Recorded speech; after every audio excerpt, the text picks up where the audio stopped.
What's up, everyone? I'm the Nostalgic Book Potato. Today, I'm going to be rereading my favorite romance and also trying to find a new favorite.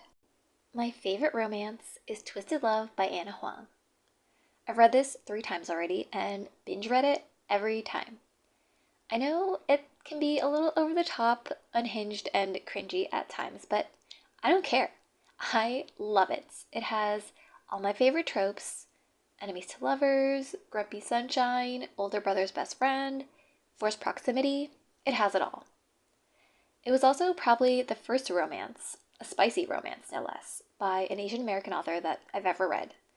You may not know this about me, but I'm a Yukon Gold potato. Get it? So I love the representation.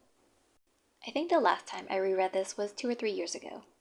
I have the self-published version, so OG fan here, and I mostly remember loving this book for the spice. Something to know about me: I like my books spicy, but not my food. Like, when I first read this, I was like, oh damn, where can I find me and Alex to do that to me? And I know some people think his tragic backstory is so over the top. Honestly, both of their traumatic stories are, but I ate it up. I love Alex. I love the suspense and the twist. I do think giving him super memory syndrome was a little much. Like, if you saw your whole family get murdered as a kid, I think it would traumatize you enough that you would remember it in vivid detail and think about it every day anyway. But whatever, make him a tragic, tortured genius. Sure, I'm still here for it. Really, the only thing that I remember that really bothered me was the frequent naming of brands. Like, whatever expensive suit or car or shoes. Like, I don't care about that.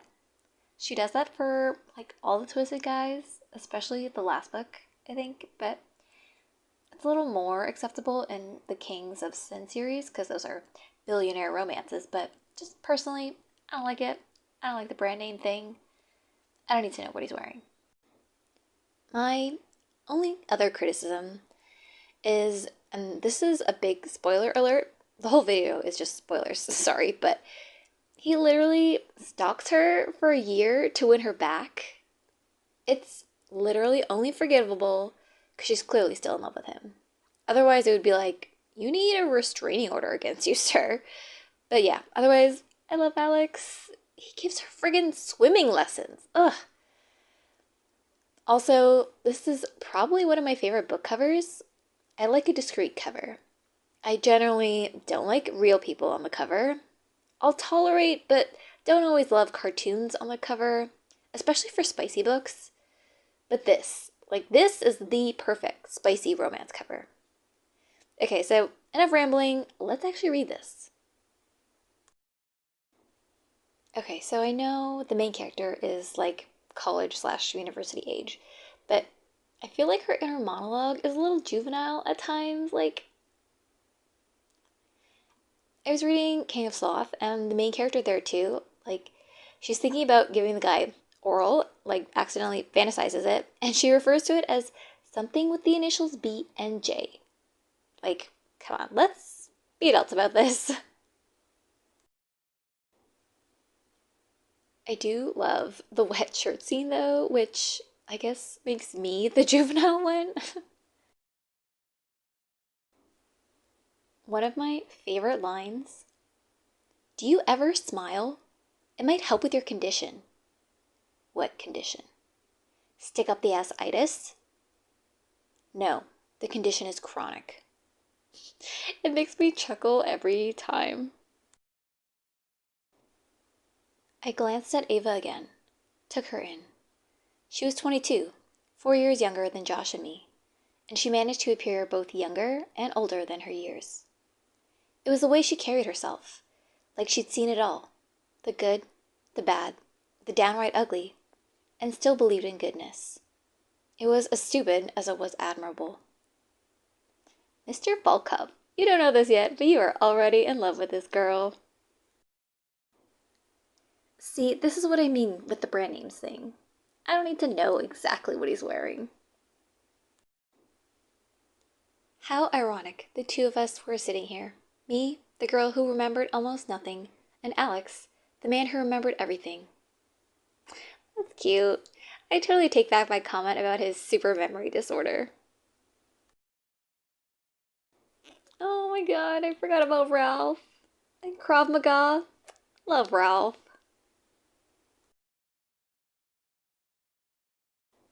I love Jealous Alex.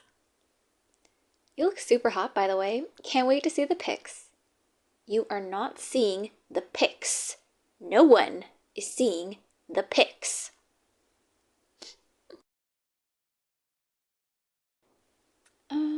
Why is she eating yogurt with a fork? You must be a robot. Do you have to swap out your batteries, or are you rechargeable? Should I call you R2D? I'm not a toy, Ava. Don't play with me unless you want to get hurt. Ooh. Aww, the garlic cookie scene. That's love. This man, he is in love. Oh my god, I just realized there's an Easter egg for the If Love series. Oh snap! And now an Easter egg for the Kings of Sin series. Miss Huang, you mastermind you! See, this is why it's great to reread a book, because you can pick up on things that you missed. This pool scene reminds me of the show Maxton Hall. The girl also has a water trauma and gets shoved into a pool. It's such a good show. Apparently, all the heroines in my favorite love stories have pool drama. I want to see what's out there. The Eiffel Tower, the pyramids of Egypt, the Great Wall of China. I want to meet new people and try new things and live life. But I can't. I'm trapped. When I was in that pool, thinking those were my last moments, I realized I've done none of the things I want to do. If I died tomorrow, I'd die with a lifetime of regrets. And that terrified me even more than the water. That's why I need you to do something for me. I need you to teach me to swim. I'm trying to save you, Ava. From what? From me.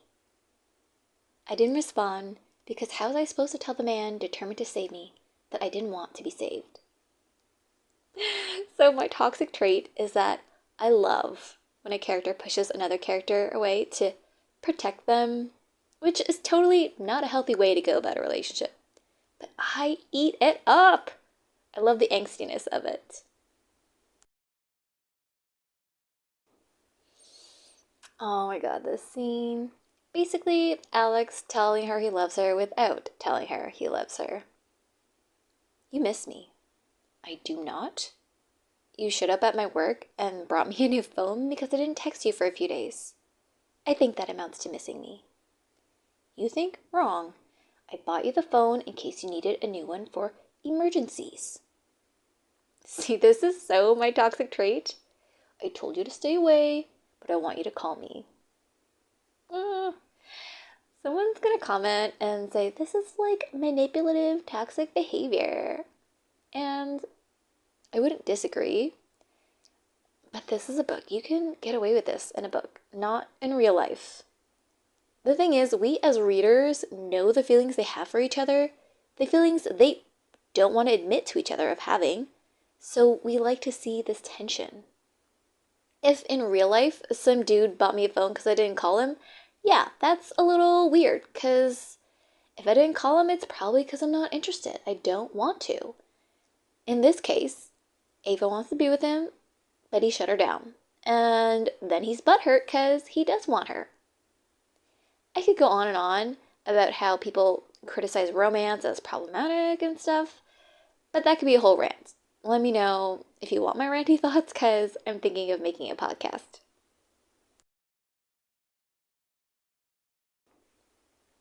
Tell me who or what I need to kill. What happened at your father's house? I told you, nothing. It was just a lake. You can't kill a lake. I'll drain every fucking lake and ocean in the world if I have to. I mean it. I'd do it for you. I'd do anything for you. No matter how twisted or impossible. Gotta love Alex for his hyperbolic love. He was there for everything. The nightmares, the panic attacks. He taught me how to swim. Swim, Josh. He helped me get over my fear of water, at least a little bit, and he was so patient the entire time.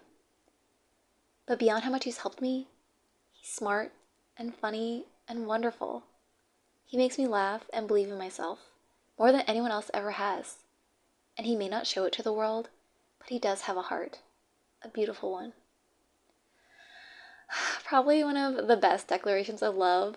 And it's not even to Alex. She's describing her feelings to her brother Josh. Like, ladies, find someone that you can talk about like this. Like, I want to find someone that makes me feel like this.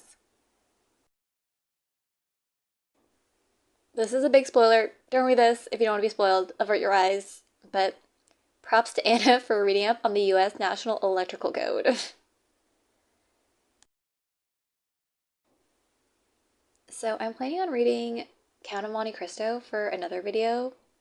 The universe is giving me signs I need to get on it. Ugh, dagger to the heart. See, this is my toxic trait in full force.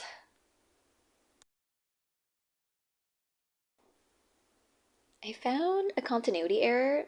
Maybe this was edited in the TradPub version, let me know, but she said she's never been to the Thayer campus pool, but Alex has previously said that he's taken her there to practice. I was terrified. Beneath the fear, though, lay a glimmer of pride. The girl who'd been afraid to go near water a year ago, who dreamed of traveling the world but never thought she'd be able to, was taking an international flight for the first time. Flying over an ocean, facing her fears, I always knew she could do it, and she didn't need me or anyone else holding her hand. I wondered if other people felt conflicting emotions like this every day. If so, I almost felt sorry for them. It was a pain in the fucking ass. I love Alex. Big spoilers. But stay strong, girl.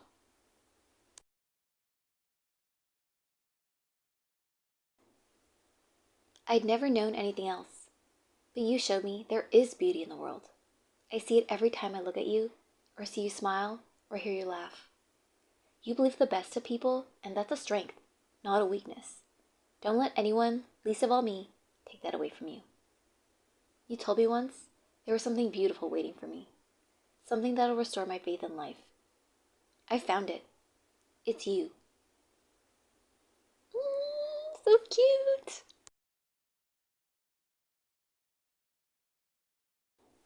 I didn't care about fancy jewels or flowers, so those gifts didn't matter to me.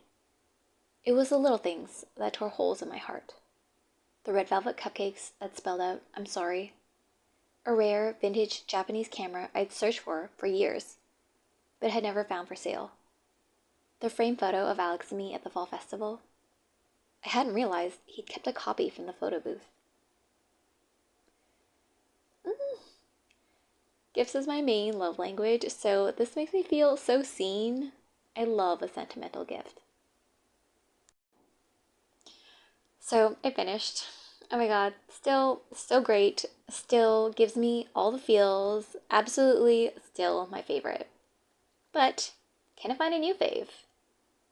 Indigo had a pre-Valentine's romance sale, so I got each one of these for only $10.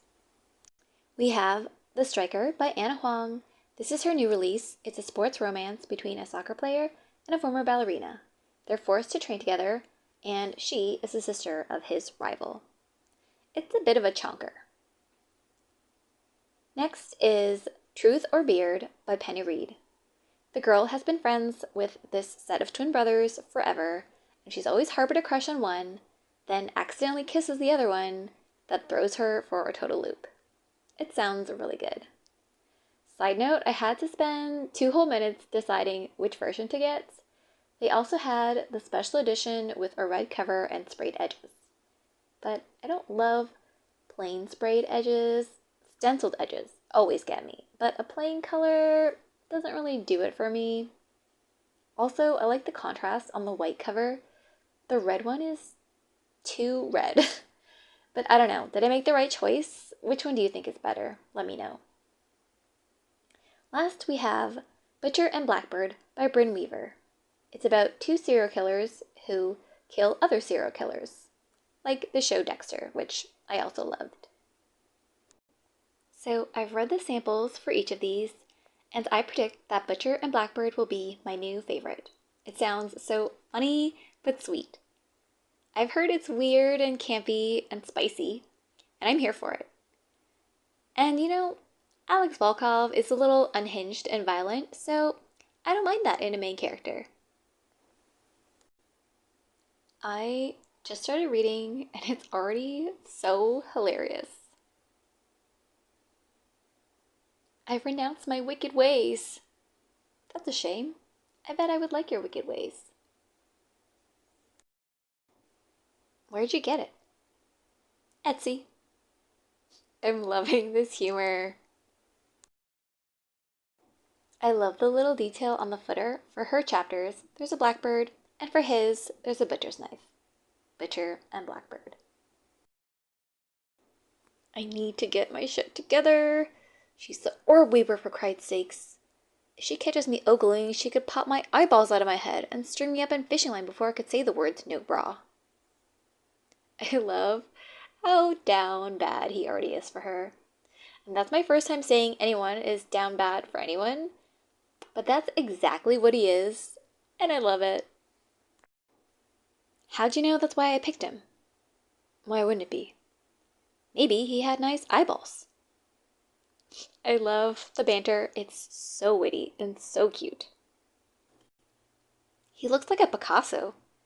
Eyes over here, nose over there. Very artsy, Butcher. Embracing your cubism era. Cool. You miss him, right? Christ, I do. I miss his faint accent and his big smile and his ever-present jokes. I miss his teasing and his warmth, and how easy it is to just be myself around him. How nice it is to lay the mask aside. I miss the way he makes me feel like I'm not an aberration, but unique. You hardly know me. Really? Because I bet I know the darkest parts of you better than anyone. Just like you know the darkest parts of me. And despite that, you still want to hang out with me. Most of the time, anyway. Oh my god, I've read more than 100 pages in one sitting. This is so good. I love the first season or two of the show Hannibal, so I actually love that there's a little bit of that. I am really loving this book so much. Like, it might be rivaling Twisted Love for my favorite romance. It's 4 a.m. and I'm at page 167. It's so good. Honestly, I could probably finish this in one sitting, but I better sleep. This is giving me the same feeling I had as when I read The Love Hypothesis, which I actually did read in one sitting. I had some minor qualms with it, which is why it's not my favorite Allie Hazelwood book, but I do really love it. And Butcher and Blackbird is giving me the same giddy, addicted feeling. So this might rival Allie's books too. Every time I think of her, my heart reminds me I'm not as dead on the inside as I thought after all. You're all the best thanks to me, Sloane, no matter how many bruises are in your heart or on your skin. He's so mushy and perfect. Hey, do not shade the game. It's the most fun I've had since maybe ever, as long as I can remember. It's the thing I most look forward to every year. You are the thing I most look forward to, Rowan. There's art in our scars. There's wonder in the way we can heal. I'm scared of you destroying me. Me destroying you. Going straight for destruction, huh? Not the easy stuff to be terrified of, like the fact that we live in different states, or that we're both crazy busy at work, or like, I have one friend and you apparently hang out with the entire city of Boston? Nope. Straight for destroy. None of those are insurmountable things. We just have to do what normal people do, talk and stuff. We don't have a good track record of normal people stuff.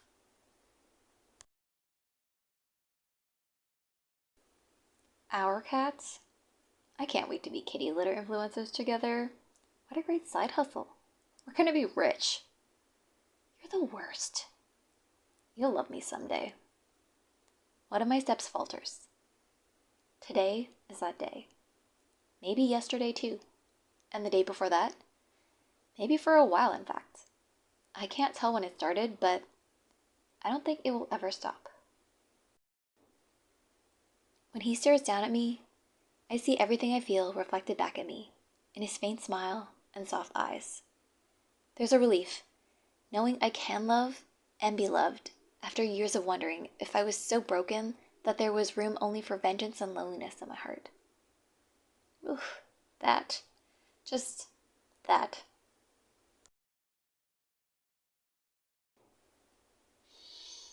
Oh my god, the dragon onesie! The humor is next level. I love it. And honestly, this book has some of the best spice in it. Okay, so I finished Bitter and Blackbird, and honestly, no notes. The banter, perfect. The spice, perfect. The murdery stuff, perfect. I think this might be the best romance I've ever read. I still think Twisted Love is my favorite romance because it still hits me with all the feels and for the sentimental reasons I said at the beginning of the video. But this was such a good time. I don't think I've ever had so much fun reading a book. It was a fun time for the whole time. I think Twisted Love made me feel more of a gamut of different emotions, and it made me feel a little more deeply. Whereas Bitter and Blackbird was just a good time the whole way through, and I was just having a blast. Let me know your favorite romance, and also, what's the most times you've reread a book? Because I've read Twisted Love 4 times now, and I'm pretty sure that's the most I've ever reread a book.